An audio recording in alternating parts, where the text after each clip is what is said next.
সম্প্রতি বুবলির কিছু নতুন ছবি ঘিরে নেট দুনিয়ায় বেশ আলোচনা শুরু হয়েছে, কারণ তার হেয়ার স্টাইল দেখে অনেকে বলছেন এইটা তো একবারে শাবনূরের মতো।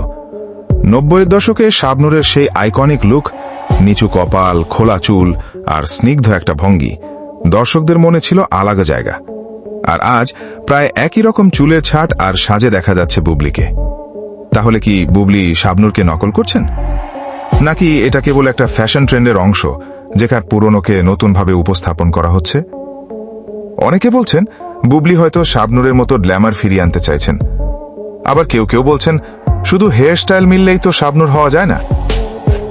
তবে একটা কথা মানতেই হবে, শাবনূর ছিলেন নিজস্বতায় অনন্য, আর বুবলি সে হয়তো নিজেকে নতুনভাবে উপস্থাপন করতে চাইছে, আর তাই এই স্টাইল।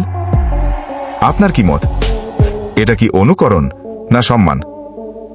আপনার মতামত জানাতে ভুলবেন না। এইরকম আরো আপডেট পেতে চোখ রাখুন বাংলা ফেম ফোকাস চ্যানেলে। লাইক দিন, কমেন্ট করুন আর শেয়ার করতে ভুলবেন না।